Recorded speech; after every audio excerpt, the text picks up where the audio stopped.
Welcome to 1 Minute Wins with Dr. Dana Martin, the podcast where intentional growth meets practical leadership.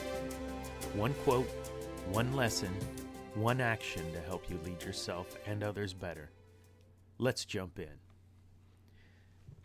Welcome back to 1 Minute Wins. I am Dr. Dana Martin, and this podcast is all about leading well without posturing, noise, or ego. Clear thinking, intentional action, and real influence. That's what we talk about here. 1 Minute Win number 44 correlates with 1 Minute Win number 44. Humility elevates in the book 1 Minute Wins. Volume 1, take control of your growth journey 1 minute at a time. And today with Humility Elevates. Humility is an interesting thing. It's one of the most important, most misunderstood leadership traits. Some leaders hear it and think it means shrinking back. Others assume it means giving up authority. But neither of those things are true. Today's quote is from C.S. Lewis, and I believe he nails the distinction here. He says, true humility is not thinking less of yourself. It's thinking of yourself less. That single sentence reframes leadership in a very powerful way because humility doesn't erase strength. It redirects it. So here's something to think about. Humility doesn't weaken leadership. It strengthens it. Strong leaders don't need to dominate the conversations. They don't need the constant recognition. They don't lead from insecurity. Humility is confidence without self-focus. And here's a piece that I don't think most people talk about. People don't push back against leadership. They push back against ego.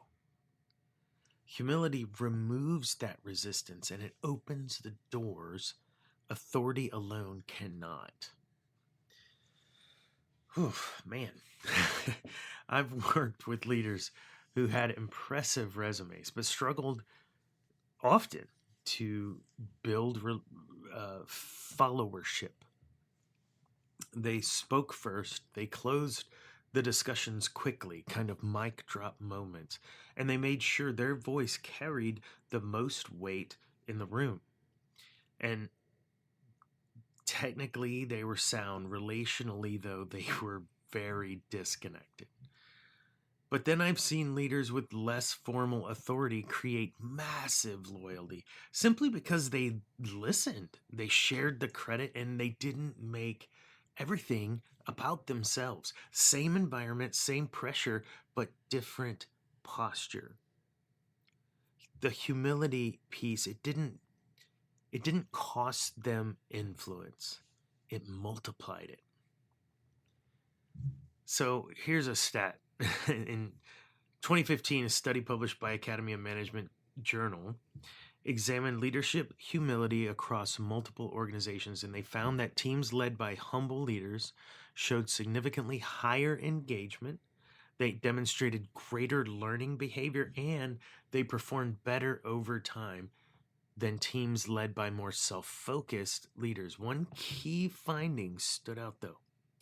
Humble leaders increase performance by encouraging others to contribute ideas without fear. Wow. So in short, humility, it doesn't lower the standard, right?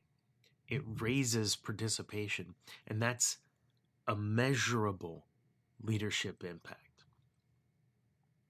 So here's another way I like to see it framed. Leadership is not about being in charge. It's about taking care of those in your charge. Humility shifts that leadership from spotlight to stewardship. It's not about stepping back.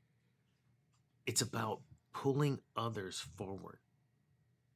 Early in my leadership journey, I felt pressure to always have the answer right away, as quick as possible, but I was the answer guy. And if I didn't speak up, I worried it would look like weakness.